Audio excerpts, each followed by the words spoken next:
doubles and coffee. On Monday night, Kamla Bisesa, the Prime Minister of the Republic, alerted to the country to a corrupt, nepotistic, elitist, inappropriate, non-competitive proposal that was brought to one of her ministers.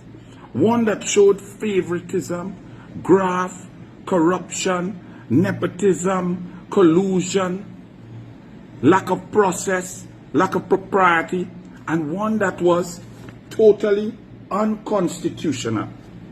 Now, she referred to this proposal brought to one of her ministers as being brought by a member of the 1%.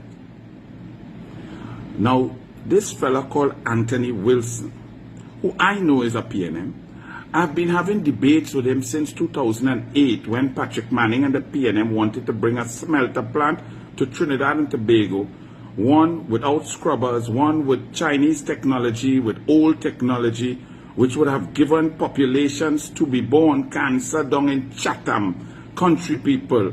And this BG view, this Anthony Wilson was espousing the illogical, unscientific view of the PNM, that this would be good investment and it wouldn't have any harm. And some people went to a smelter plant in Brazil and they didn't see cancer with their naked eye.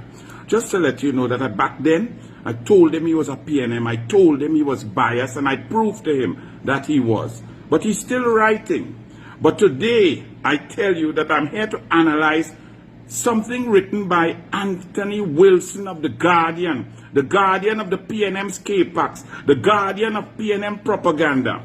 Kamla Bisesa brought out an issue about a citizen who she referred to as a 1%. Now, 1% had nothing to do with race, 1% had nothing to do with religion, 1% had no specific class. It's Trinbagonians. The 1% is Trinbagonians who, over the decades, have received favors over and above those and opportunities over and above those of normal citizens. Those who get preferred ability, preferred access, preferred opportunity, whether for business, whether not to get locked up, whether not to get ticket, whether to get land, state assets, whatever it may be.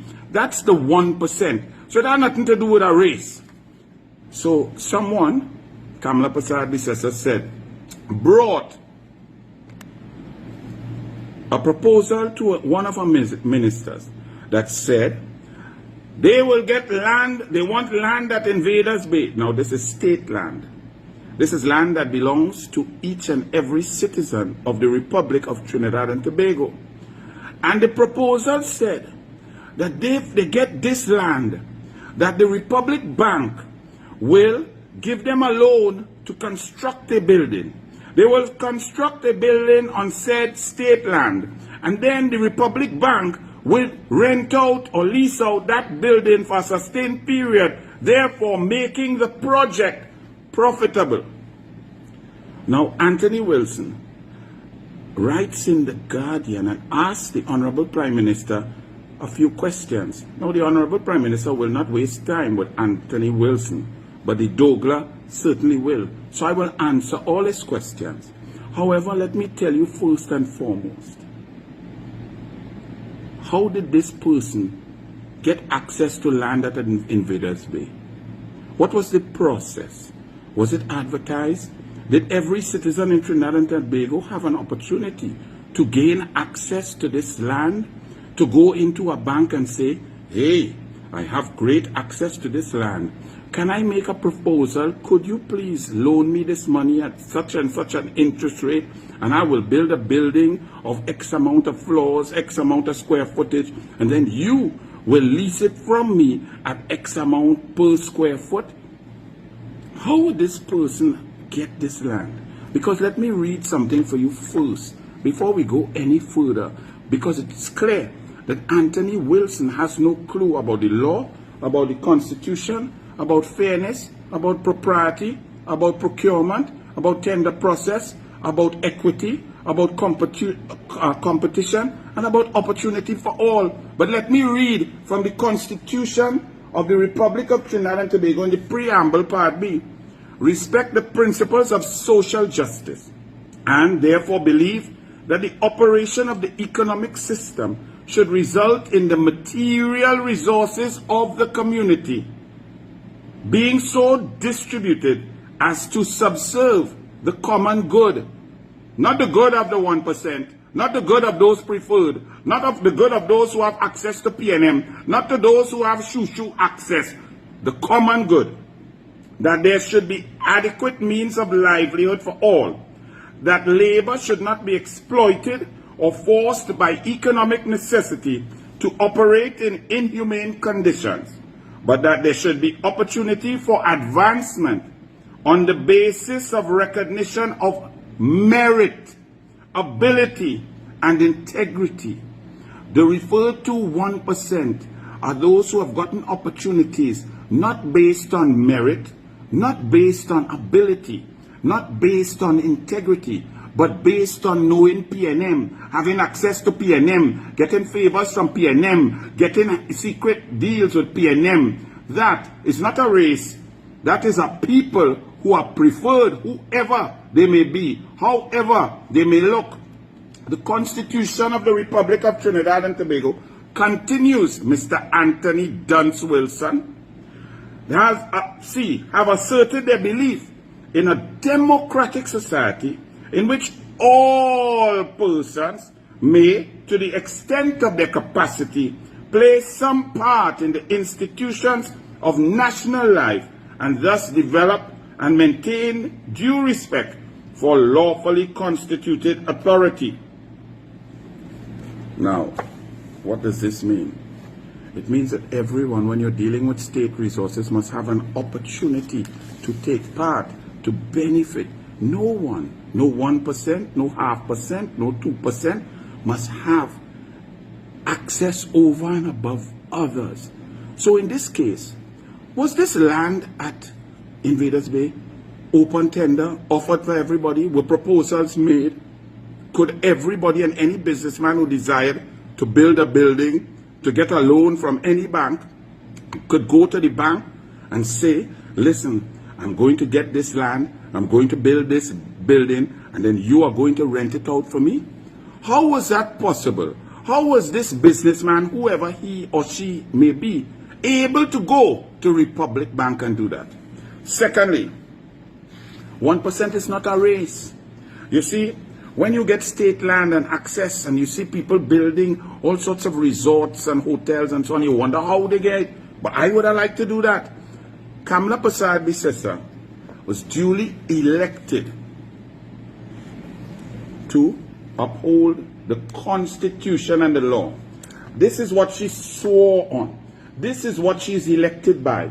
So she has to uphold this, which means Kamla Prasad Bisesa is responsible for opportunities for all, not for 1%, not for the rich, not for them who get access to information preferably, not for insider trading. Kamla Prasad Bisesa and Anthony Wilson is responsible for all.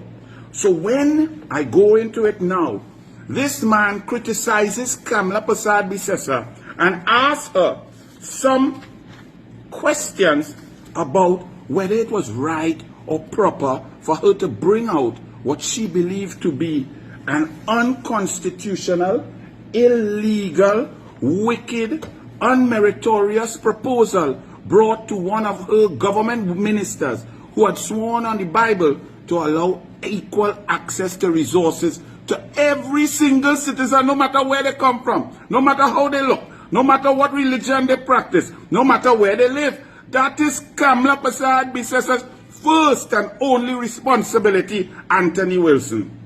So I ask you, Anthony Wilson, do you or have you ever supported the PNM? Or do you have a preference for PNM?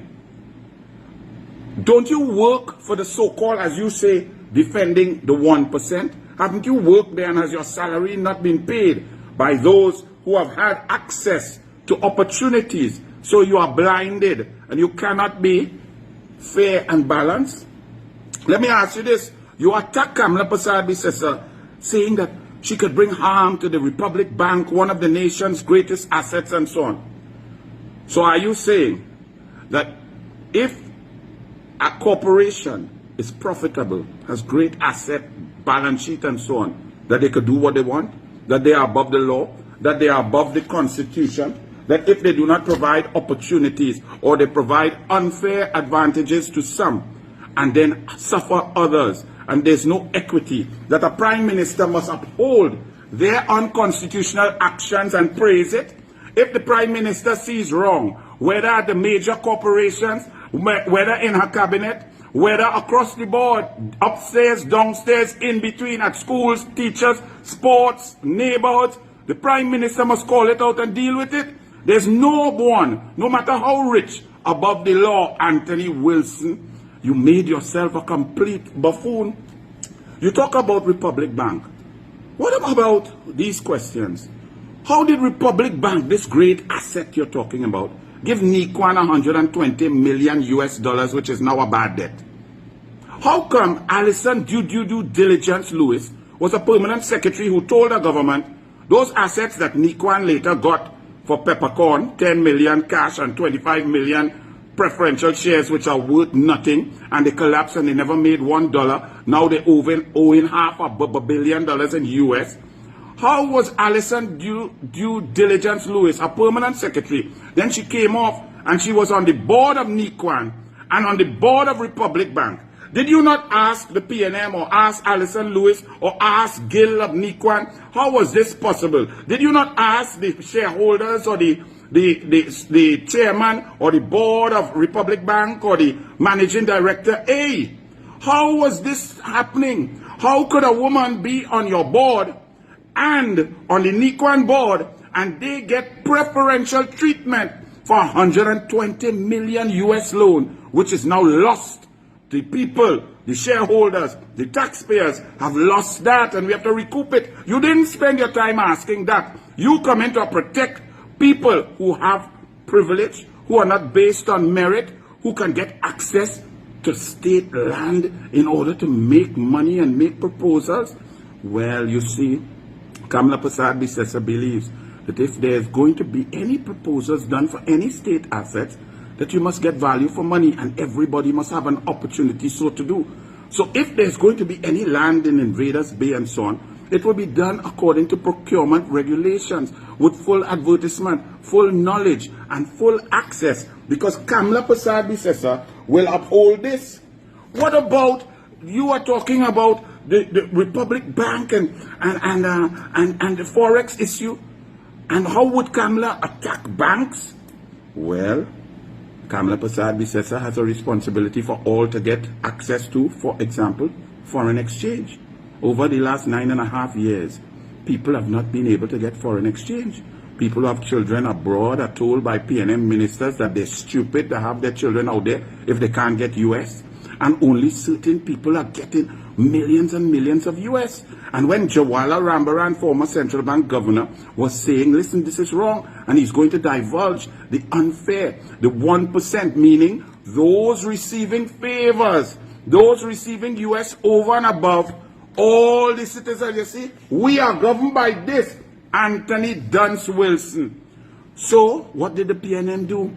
They fired Jawala Rambaran, and the foreign exchange crisis got larger and more painful, and businesses suffered and the economy collapsed. Did you write about that? So Kamla Persad-Bissessar is talking about that. Fairness, equity, opportunity for all, that no 1%, and I repeat, 1% is not a race, 1% is not a religion. It is people who receive favors over and above what other people get. So whether you're rich or you're poor, when you're wrong, you're wrong. When you're illegal, Anthony Wilson, right? And then he asked the question, does the Prime Minister believe that she could run the country without the 1%, whatever that means? The Prime Minister believes that she will run this country fairly, on merit, with intelligence, business people with equal opportunity, creating jobs, getting opportunity to compete. The Prime Minister believes in fair competition, not those who could go by Balize House and get secret information, Mr. Anthony Wilson. So I hope I've answered your stupid question. The Prime Minister has no time for you. She has to uphold the Constitution and the law, not